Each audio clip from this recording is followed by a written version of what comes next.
श्रीमद् भागवत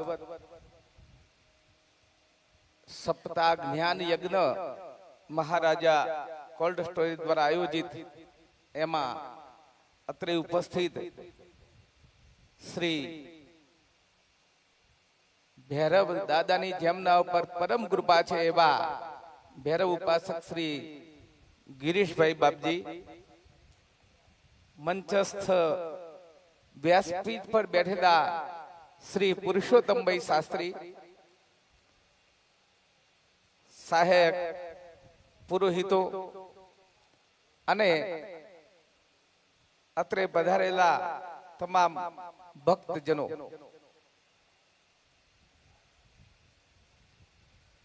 जो के व्यासपीठ ने एक मर्यादा होय छे कि जरे कथानु आवु कीर्तन थतुं होय त्यारे वचमा कोई बात करवी योग्य नहीं, कथा कापीने पण छतो एक आग्रह छे तो हूँ वधु समय नहीं लई अने थोड़ीक तमने उपदेशात्मक वातो आ साथे करीश। सौप्रथम हाल आपने अहींया भागवत कथा नी अंदर भगवान श्री कृष्ण अने एमनी बाळ लीला माया जेने कहेवाय माया एमनी आ माया विषे आपणे एमनी बाळ लीलाओ विषे बधुं आपणे आजे श्रवण कर्युं, एनुं कीर्तन कर्युं। भगवाने कह्युं छे के महामाया प्रभावेण संसार स्थितिकारिणा, समग्र संसार आखो महामायाना प्रभावथी जोडाયેલો છે। माया विना कोई क्यांय जतुं नथी, कंईक मेळववा जाय छे। આપણે પણ બધા ભેગા થયા છે ને ભગવાનનું નામને મેળવવા માટે આયા છીએ, કંઈક મેળવવા તો આયા છીએ, ભલે અર્થ ઉપાર્જન ના હોય પણ કંઈક મેળવવા તો આયા જ છે। અને એટલે જ ઋષિ મુનિઓએ કહ્યું છે કે માયા કાળી નાગણી નીચ બચ્ચાને ખાય, એમોથી જે છટકી જાય એ ફણીદર થાય।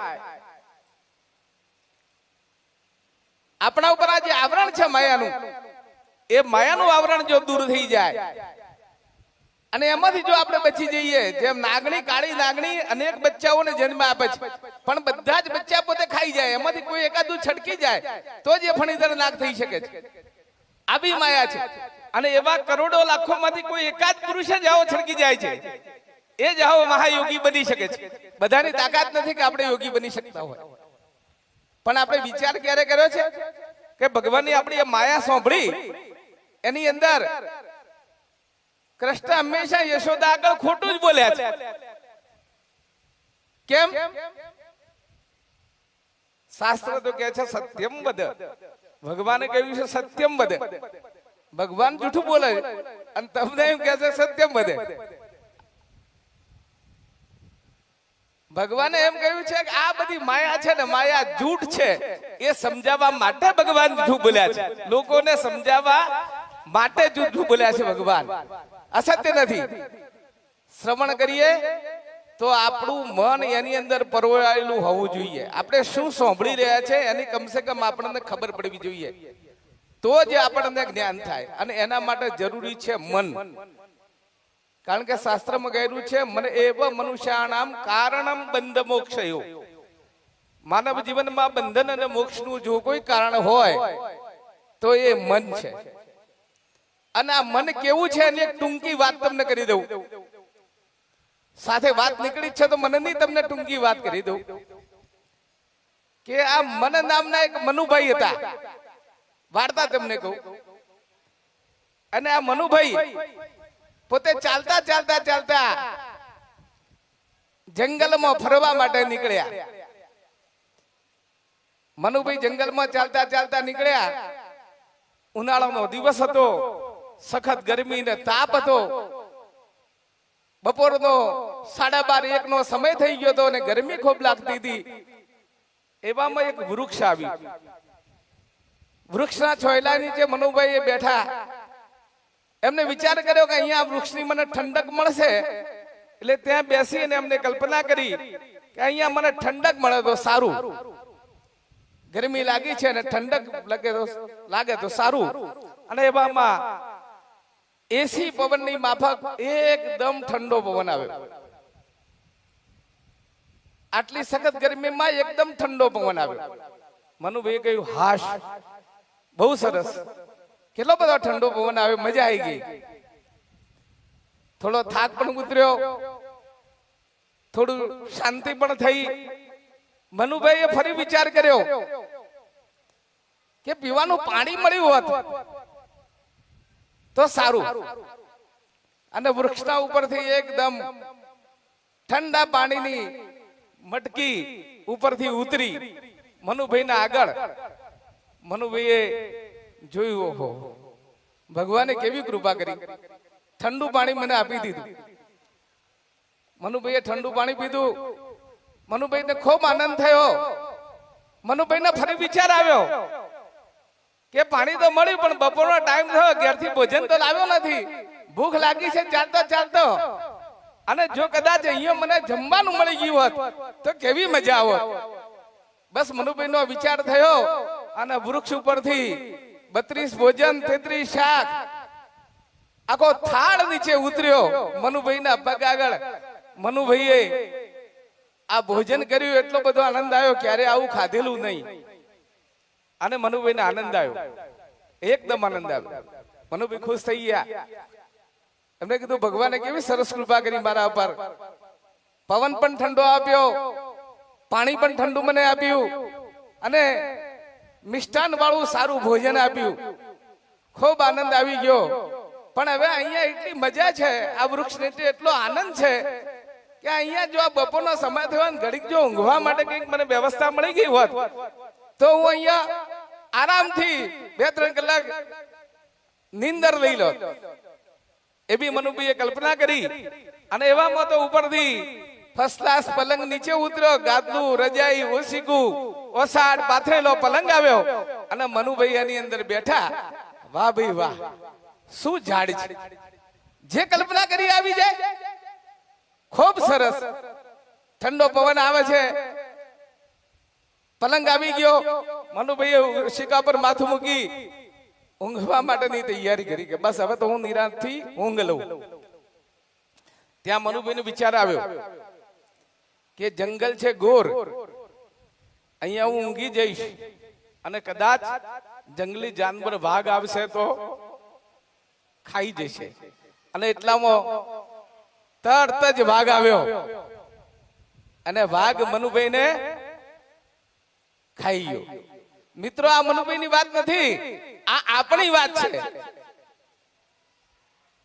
આપણા જીવનની અંદર જ્યારે તમે પોઝિટિવ થિંકિંગ કરો છો મનથી તો તમને સમગ્ર પોઝિટિવ વિચારો થાય છે.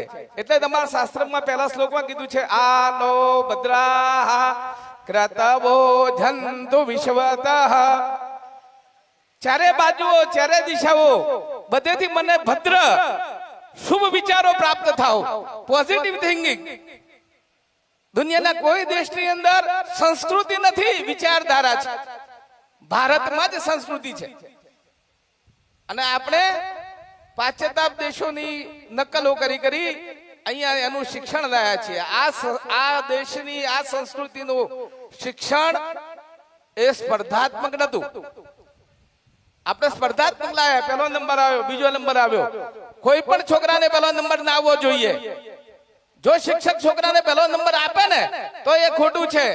બધા જ છોકરાનો પહેલો નંબર આવવો જોઈએ. એનું નામ શિક્ષણ. એ ભારતનું શિક્ષણ હતું, એ આ સંસ્કૃતિ હતી. આને આપણે ખોઈ નાખી છે. હરીફાઈમાં પડ્યા છીએ, સ્પર્ધામાં પડ્યા છીએ. આ આપણું શિક્ષણ હતું. તો આ મનનું કારણ છે આપણું. અને મનને આપણે કથામાં મારવાનું છે. મનને જો આપણે મારી નાખીશું, મનની વાત નહીં સાંભળી અને શુભ વિચારો જ પ્રાપ્ત કરીશું તો જ જીવનમાં આપણે આધ્યાત્મિક પ્રગતિ કરી શકીશું. ફક્ત કથા શ્રવણ કરી દઈશું અને કથામાંથી કંઈક નિયમ નહીં લઈએ. તમે અહીંયા સાંભળ્યું હોય, કાલે કદાચ હશે તો હું તમને ફરી પણ સમય છે તો વાત કરીશ. રસખાન પઠાણ આપણે પુરુષોત્તમભાઈએ અને જયરામભાઈએ એમનું ભજન બી સુનાવ્યું, આપણે સાંભળ્યું. રસખાન પઠાણ ભક્તો તમે બધાએ નરસિંહ મહેતાનું નામ તો સાંભળ્યું છે, મીરાબાઈનું નામ પણ સાંભળ્યું છે, પણ એવો કોઈ મુસ્લિમ કે જેને કૃષ્ણનું બધું સાહિત્ય લખ્યું છે, એક એક ભજન લખ્યા છે, એવો કરાચીમાં પાકેલો રશખાન પઠાણ જાતનો મુસલમાન હતો, પણ આ કૃષ્ણનો ભક્ત થઈ ગયો. એ ભક્તની વાર્તા કદાચ સમયના અભાવે અત્યારે હું નહીં કરું. આજે મારે તમને બીજો ઉપદેશ આપવો છે, પણ સમય રહેશે તો કાલે તમને રશખાન પઠાણની પણ હું વાત કરીશ કે એ કેવી રીતે પોતે ભગવાનનો ભક્ત બન્યો અને સાક્ષાત ભગવાન એની સેવા કરી છે. આવી સાક્ષાત ભગવાન એને કૃષ્ણ ભગવાન રસખાન મળ્યા છે. આ જમાનાની વાત છે, કોઈ જૂના જમાનાની વાત નથી. રસખાન પઠાણ ઘણો વર્ષ નથી થયા, આ યુગની વાત છે. ભગવાન આજે પણ ઉપસ્થિત છે. પણ મિત્રો તમે કથામાં અહીંયા આવો ત્યારે આ બધી શ્રવણ કરો તો એક નિયમ લઈને જજો. નિયમ વિના તમે જતા નહીં.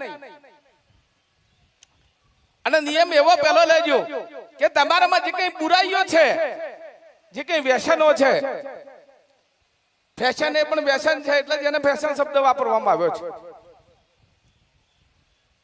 તો એ બુરાઈઓનો જો ત્યાગ નહીં કરો તો આ બધું આપણું સાંભળેલું સમય જે આપણે વ્યતીત કર્યો એ બધો આપણો વ્યર્થ ના જાય. એ માટે આપણે એને મનમાં ઉતારજો. એક મને વાત યાદ આવી તો થોડી ટૂંકમાં એ પણ વાત તમને કરી દઉં. એક યજમાન અમારી પાસે આવ્યો, એને કીધું મહારાજ મારી યજ્ઞ કરાવવો છે.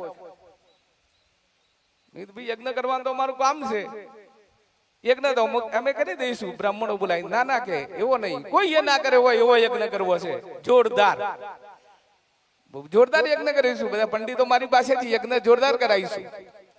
પૈસાની ચિંતા ના કરતા મહારાજ, તમારું જે બજેટ છે ને એના 10 ગુણી નાખવાનું,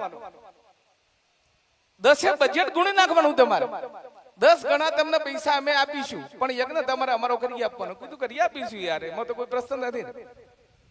તો કે જુઓ, યજ્ઞનો મંડપ સંપૂર્ણ એસી અને એની અંદરથી ધુમાડો બહાર જાય એની સંપૂર્ણ વ્યવસ્થા. આવનાર બ્રાહ્મણોને નિયમિત રીતે કાયમી યજ્ઞ ચાલે ત્યાં સુધી નૂતન વસ્ત્રો બધાને, અને દરેકને એક એક સોનાની વીંટી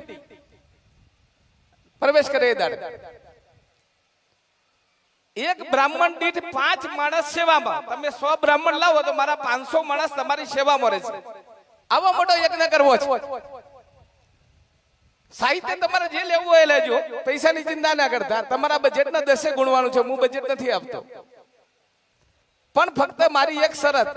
બોલો. કીધું આવું બધું હોય તો બ્રાહ્મણ તો મંજૂર જ રાખે ને યાર, ખુશ થઈ જાય. હે બ્રાહ્મણ ની પણ તમને કાલે વાત કરીશ કે બ્રાહ્મણમાં શું હોય છે. બોલો. કીધું કરી દઈશું યજ્ઞ. તો કે ફક્ત હુત દ્રવ્ય મારું, હુત દ્રવ્ય હું લાવીશ, હું લાવું એ તમારું ઉમવાનું. કીધું બરાબર, હુત દ્રવ્ય ખરું, પણ તારો હુત દ્રવ્ય નું નામ તો બોલ. કે શું લાવવાનો છે હુત દ્રવ્યમાં? તો એને કીધું કે 2 ટ્રક માણેકચંદ, 2 ટ્રક શંકર સાહેબ તમાકુ, 1 ટ્રક 30 નંબર બીડી,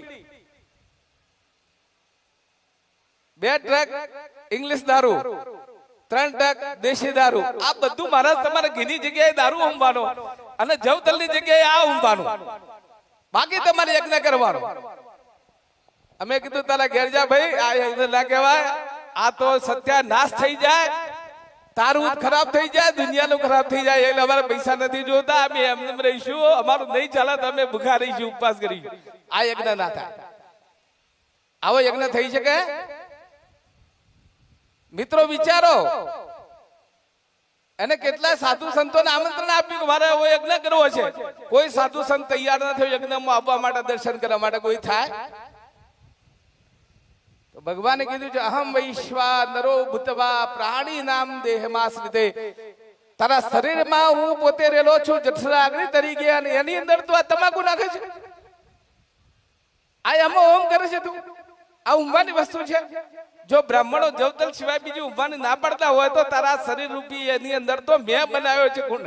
પેલો તો કારીગરે કુંડ બનાવ્યો છે, આ કુંડ તો ભગવાને બનાવ્યો છે, ઈશ્વરે બનાવ્યો છે, અને એની અંદર તમે આવી વસ્તુઓ નાખો છો.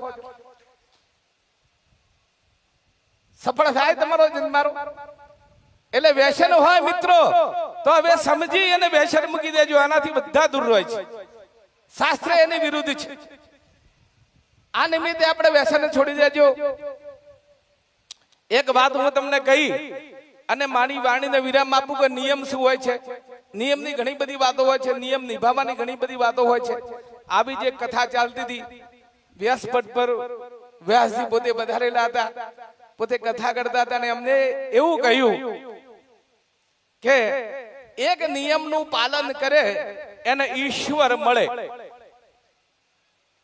શાસ્ત્રમાં તો કેટલાય નિયમો છે મિત્રો, બધા નિયમો આપણે અપનાવી શકવાના નથી. અસંખ્ય નિયમો છે શાસ્ત્રમાં તો, કારણ કે ભગવાન તો વ્યાપક છે, કણે કણમાં છે, એના નિયમો પણ અલગ અલગ છે. પણ એમાંથી માત્ર મનુષ્ય જીવ એક નિયમ પકડી લે તો એનો ઉદ્ધાર થઈ જાય, પણ એને નિયમ પકડાવવો પડે. આવી વાત કરી. કથાની સમય પત્યો એટલે વ્યાસજીએ કહ્યું કે ભાઈ જેને નિયમ લેવો હોય એ મારી પાસે આવી અને અહીંયા હાથમાં જળ લઈને નિયમ લઈ લે. એક એક કરતા બધા ઉભા થવા મળ્યા, પોતપોતે નિયમ લેવા મળ્યા. એમાં એક કાળું કરીને એક ચોર હતો, ઠાકોર. કોઈનું નામ હોય તો જરા માથે ના લેતા હો, મારા નામ લેવું પડે એટલે લઉં છું. ચોર માણસ હતો. એટલે એને કીધું, બધાએ કીધું કે ભાઈ તું કોક નિયમ લે. કે મારા શું નિયમ ને લેવા દેવા?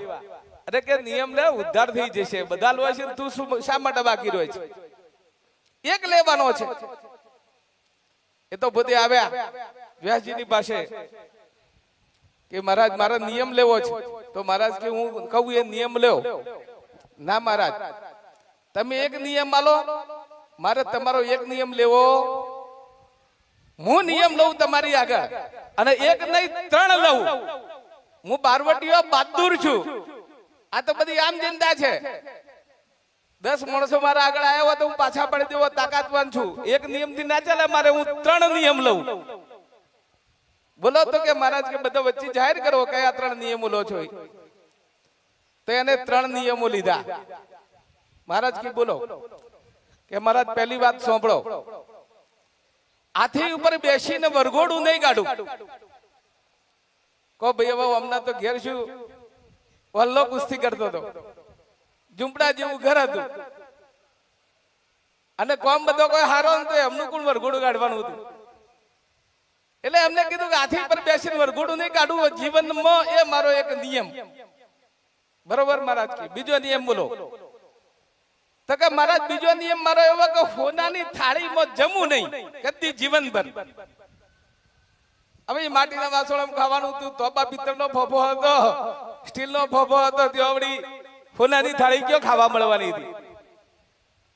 એટલે કે હોનાની થાળીમાં ખાવું નહીં. તો કે ત્રીજો નિયમ બોલો. ત્રીજો નિયમ એવો મહારાજ કે જો હું આવો માણસ છું, સંસ્કારી નથી, કુસંસ્કારી છું. અમારે ગમે તે વસ્તુ ખવાય, ગમે તે પીવાય, અમે બધું ખાઈએ પીએ, બરોબર. એટલે અમે ન ખાવાની વસ્તુઓ ખાઈએ. પણ હવે એમાં એક વસ્તુ છોડું છું કે ખિસકોલીનું પૂછડું નહીં ખાવું. બાકી બધું ખાયું, ખાલી ખિસકોલીનું પૂછડું નહીં ખાવું. મહારાજ કે ઓકે, 3 નિયમો તારા થયા. મહારાજ કે ભાઈ જો વ્યાસપીઠ પર નિયમ છે, આ તો નિયમ થી લીધા 3, પણ તું બહાદુર માણસ છે, બધાને એક લીધો 3 લીધા, પણ મારો એક નિયમ તું પાળજે. કે બોલો મારે ખાલી એટલું કહે છે કે જૂઠું નહીં બોલું. કે ઓકે મારા જૂઠું બોલું નહીં. 4 નિયમો લઈ આ ભાઈ તો આવ્યા. ઘેર આવીને એમની પત્નીને વાત કરી, ક્યાં ગયા હતા, શું લાયા? અરે ક્યાં ગયો તો કથા ચાલતી હતી ત્યાં ગયો તો. અરે આપણે કથાને શું લેવા દેવા, આ ભૂખે મરશો. અરે કે મહારાજ આયા હતા, બહુ દિવ્ય હતા અને જોરદાર કથા કરતા હતા, સાંભળી અને બધાને નિયમ લીધા, એટલે મને પણ નિયમ લેવાની ઈચ્છા થઈ, મેં પણ નિયમ લીધા. અરે કે એવા મહારાજ તો નિયમ આલે, નિયમ પાડો તો ભૂખે મરો. આ ધંધો થાય નહીં આપણાથી, કોમ કરો આપણું સોના બના. આ કોમ ના થાય આપણાથી. ના, મેં નિયમ લીધો છે એટલે નિયમ પાળવાનો જ. અને મહારાજે તો મને કીધું ચોરી બોરી બીજું ત્રીજું જે કોઈ કરતા હોય એ બધું કરવાની છૂટ છે. એમાં મારે ના નહીં, મારે તો આ 4 નિયમ જ પાળવાના છે, બાકી બધું કરવાની છૂટ છે. આ નિયમ લીધો, બીજા દિવસે આ નિયમથી એનામાં થોડી સાત્વિકતા આવી. અને સાત્વિકતા આવી એટલે એને વિચાર કર્યો કે રોજ રોજ ચોરીઓ કરી એના કરતા આજ રાજાના ઘરે જઈને ચોરી કરું. આજ રાજાના ઘેર જઈને જ ચોરી કરવી છે. એટલે આ ભાઈ ચોરી કરવા માટે રાત્રે નીકળ્યા. રાત્રે 11 વાગ્યા હશે અને શહેરની લગભગ નગર થોડું નજીક હતું, એનાથી દૂર જંગલમાં એક વડનું ઝાડ હતું, ત્યાં પોતે બેઠા ને વિચાર કર્યો કે થોડી મોડી રાત થાય એટલે નીકળું, નહીતર બધા જાગી જશે. એટલે પોતે વડના ઝાડ નીચે બેઠા અને વડના ઝાડ નીચે બેઠા એટલે ઉપર એક હંસલો ને એક હંસલી બે વાતો કરતા હતા. એમને વાચા ફૂટી અને એમને વાચા ફૂટી એટલે પેલી હંસલો પેલી હંસલીને કહે છે કે નીચે બેઠો એને ઓળખે છે? કે ના, હું નથી ઓળખતી. અરે કે એ તો ચોર છે, ચોર. હે, ચોર છે તો આપણું શું બગાડ છે? હંસલો હંસલી કે ભલે. અરે પણ કે એ તો એક ભગવાનનો નિયમ લઈને નીકળ્યો છે, નિયમધારી ચોર છે. હંસલી કે એવું છે? કે હા, પણ કે એને ખબર નથી કે આપણી વિષ્ઠા છે ને, એ વિષ્ઠા એટલે અઘાર. આપણી અઘાર વિષ્ઠા જે ભોંય પડે અને જો એ કદી ભેગી કરીને લઈ લે અને કોઈ પણ માણસને રગતપિત્ત નામનો ભયંકર ના મટે એવો રોગ થયો હોય, વર્ષોથી પીડાતો હોય એવો રોગ હોય, અને એને જે પાણીમાં લસોટીને આ વિષ્ઠા લગાવે તો એક જ ફેરો એનો જીવનભરનો રક્તપિત્ત નીકળી જાય. આવી આ વિષ્ઠામાં આપણી તાકાત છે. પણ આ ચોરને ક્યાં ગુણ ને જોણે કોણ? ચોર સાંભળી ગયો, એને તો માથાથી ફાળિયું કાઢ્યું, વિષ્ઠા કરી ભેગી ને ફાળિયામાં બધી પોટલી માથે લગાવી દીધી કે કોકને આવું છે તો કોમ આવશે. દયા ભાવ આવ્યો. દયા ધર્મ કા મૂળ હે, પાપ મૂળ અભિમાન. દયા ધર્મનું મૂળ છે. તમને જો સહેજ દયા શરીરમાં આવી જાય તો સમજી લેવું કે તમારી પ્રગતિ શરૂ થઈ ગઈ છે, તમે આધ્યાત્મિક ક્ષેત્રની લાઈનમાં આગળ નીકળવા માંડ્યા છો. કારણ કે દયા મેન ધર્મનું મૂળ છે. અને દયા આવી. ચોર હતો, નિયમધારી હતો, પણ એને દયા આવી એટલે એને વિષ્ઠા લીધી. પોતે સાથે બાંધીને નીકળ્યો છે, નગરમાં ગયો. આડાવડા દરવાજાથી અંદર બેઠો, મુખ્ય રસ્તા પર પોલીસ વાળો મળ્યો રાત્રે. એ ભાઈ ઉભો રે એટલે ઉભો રહ્યો કે બોલો કોણ છે તું? એટલે કે ચોર. કારણ કે જૂઠું બોલવાનું નતું. ક્યાં જોય છે? એટલે કે રાજાને ત્યાં. કેમ જોય છે? તો કે ચોરી કરવા. એટલે પેલા એ વિચાર કર્યો કે આ માણસ એમ કે હું ચોર છું, રાજાના ઘેર જઉં છું અને ચોરી કરવા જઉં છું, આવું ચોર સરનામું આલે નહીં. ચોર કદી સાચું બોલે નહીં, એ તો હંતાઈ જાય. આ તો સીધી સીધો આવતો હતો અને એને પૂછ્યું, બધું કહી દીધું. તો ચોર ના હોય. આ શું કોઈ એની મગજની ઇફેક્ટ થઈ છે એવો માણસ છે, એને જવા દો. એટલે એને જવા દીધો. એ જતો જતો જતો છેક રાજાનો જે ખજાનાનો કમરો હતો એ કમરા પાસે છેક પહોંચી ગયો. ત્યાં એના દ્વારપાળો ઉભેલા હતા અને એને સંતાઈને પેલું ખોદવાનું ચાલુ કર્યું અંદર બેસવા માટે. અને કાણું પાડ્યું દિવાલમાં. કાણું પાડતો હતો ને પોલીસ આવી ગઈ. કોણ છે ભાઈ? કે ચોર છું. કેમ આવ્યો છું? કે ચોરી કરવા. કોને ત્યાં તું ચોરી કરવા આવ્યો? તને ખબર છે? રાજા ના ત્યાં.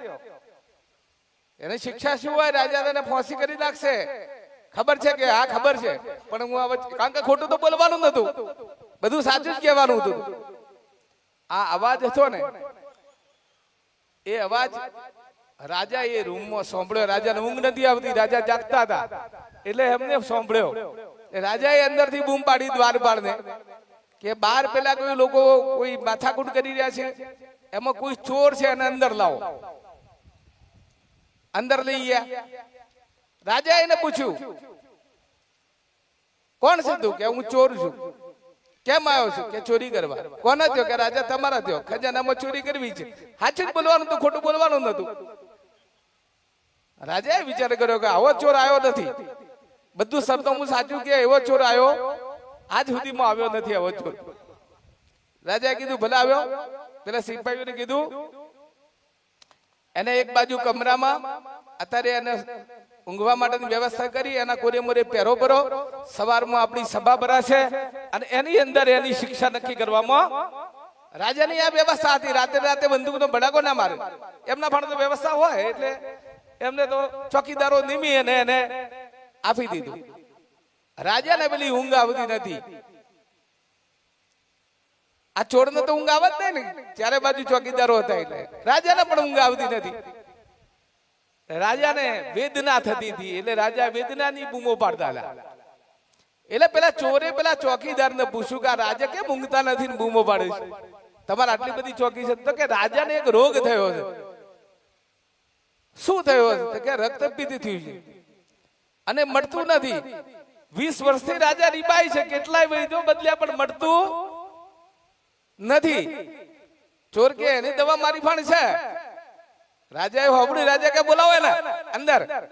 બોલાયો, એને પાણી મંગાવ્યું, પેલી જે અઘારતી દવા હતી એને વાટી લસોડી તૈયાર કરી રાજાને લગાવી. રાજાને ઠંડક થઈ, શાંત થઈને રાજાને ઘણા વર્ષે નીંદ આવી. રાજા ઊંઘ્યા. સવારમાં રાજા ઉઠ્યા, શરીર એકદમ નિર્મળ બની ગયું, કાયા તૈયાર થઈ ગઈ. રાજા તો ખુશ ખુશ થઈ ગયા. એમને કીધું કે ભાઈ પેલા ચોરને હાજર કરો. સભામાં ચોરને હાજર કર્યો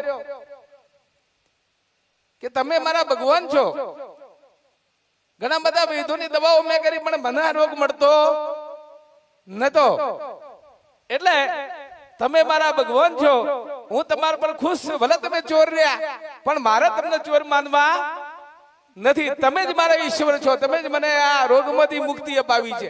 હું ખુશ થઈ ગયો છું અને એટલા માટે સિપાહીઓ એમના કપડા બદલી અને એમને તૈયાર કરો. તમે મારા ગુરુ. હાથીની શણગાર કરી, અંબાડી તૈયાર કરીને એમનું વરઘોડું કાઢો કે આવો મહાન વૈદ્ય દુનિયાનો આવ્યો છે. હાથી લાવ્યા, વરઘોડાની તૈયારી કરી.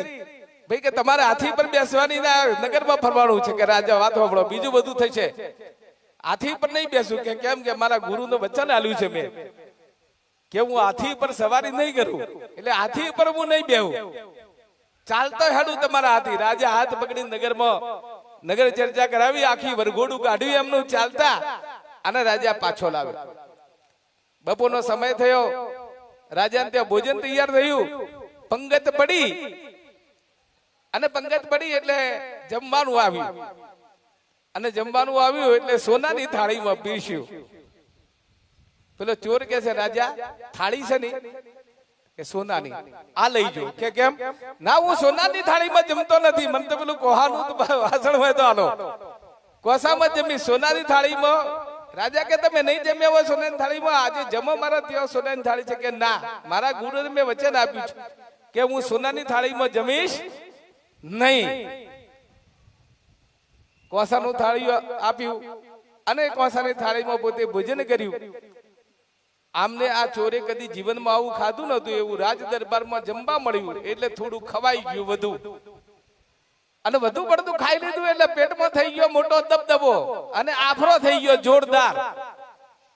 સહન થાય નહીં, આમથી આમ. રાજાએ પૂછ્યું પ્રભુ શું થાય છે? કે મને તકલીફ થાય છે. કે શું તકલીફ થાય છે? કે મને સહન થતું નથી. તો રાજા કે ઉભા રહો, અમારા અહીંયા વૈદ્ય છે, એને બોલાવીએ. અને વૈદ્યને બોલાયો.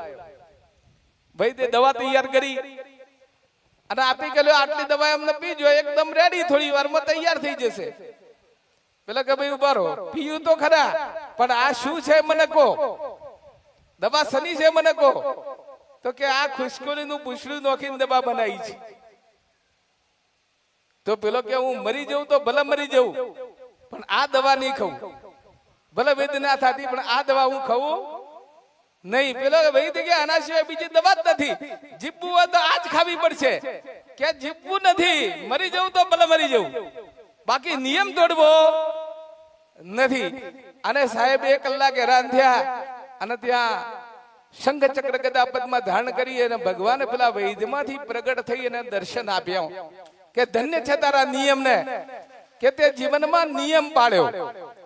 હવે જુઓ, એક આવો ચોર વ્યક્તિ કે જેનામાં સંસ્કારો નથી, જે આવી કોઈ જગ્યાએ ગયો નથી, જેને ધર્મ સાથે લેવા દેવા નથી, એવા વ્યક્તિએ પણ એક જ વાર સાંભળીને જીવનમાં આવો નિયમ પાડ્યો અને ઈશ્વરના દર્શન થયા તો આપણને કેમ ના થાય?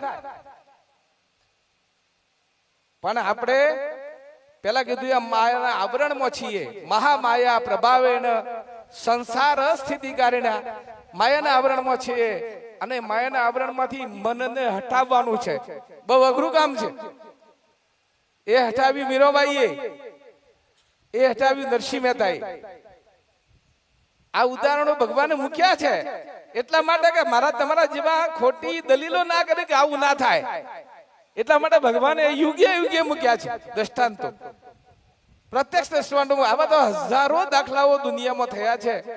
તો આપણે આ કથાની અંદર જે કઈ ઉપદેશ થાય એ ઉપદેશમાંથી આપણને જે કઈ માર્ગમાં સારું લાગે એમાંથી જીવનમાં એક નિયમ પકડીને જશો, વધારે નહીં.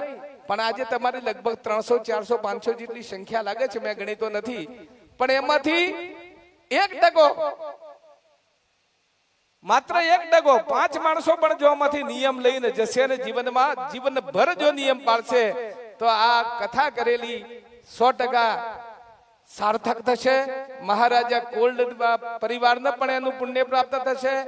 અમારા વક્તા વ્યાસજી પુરુષોત્તમભાઈને પણ એનું પુણ્ય પ્રાપ્ત થશે અને તમારું પોતાનું જીવન તો ધન્ય થશે જ, એ ગેરંટી છે. તો નિયમ પાળજો. હું આટલું કહી અને મારી વાણીને વિરામ આપું છું, કારણ કે આપણે આગળ કથા સાંભળવાની છે. અનુકૂળ હશે તો કાલે પ્રમે ફરીથી આપણે કોઈ સત્સંગની વાતો કરીશું. બોલો ભાગવત ભગવાન કી જય.